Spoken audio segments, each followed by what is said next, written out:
There are two things that I think that great leaders need to have: empathy and perspective. And I think these things are very often forgotten. Leaders are so often so concerned about their status or their position in an organization, they actually forget their real job. And the real job of a leader is not about being in charge, it's about taking care of those in our charge.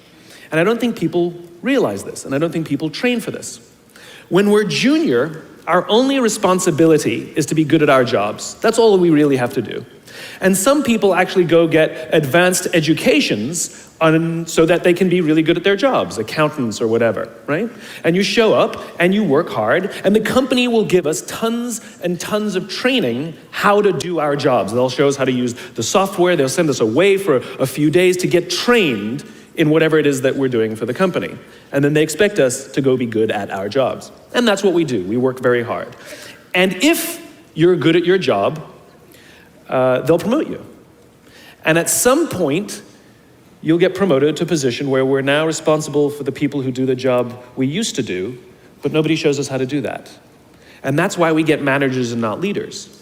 Because the reason our managers are micromanaging us is because they actually do know how to do the job better than us. That's what got them promoted. Really what we have to do is go through a transition. Some people make it quickly, some people make it slowly, and unfortunately some people will never make that transition at all. Which is we have to go through this transition of being responsible for the job and then turning into somebody who's now responsible for the people who are responsible for the job. And as I said before, one of the great things that is lacking in most of our companies is that they are not teaching us how to lead. And leadership is a skill like any other. It is a practicable, learnable skill. And it is something that you work on. It's like a muscle. If you practice it all the days, you will get good at it and you will become a strong leader. If you stop practicing, you will become a weak leader. Like parenting, everyone has the capacity to be a parent. Doesn't mean everybody wants to be a parent, and doesn't mean everybody should be a parent. Leadership is the same. We all have the capacity to be a leader. Doesn't mean everybody should be a leader, and it doesn't mean everybody wants to be a leader.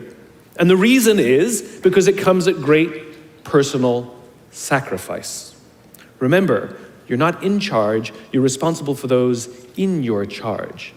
That means things like when everything goes right, you have to give away all the credit. And when everything goes wrong, you have to take all the responsibility. That sucks, right? It's things like staying late to show somebody what to do. It's things like when something does actually break, when something goes wrong, instead of yelling and screaming and taking over, you say, try again.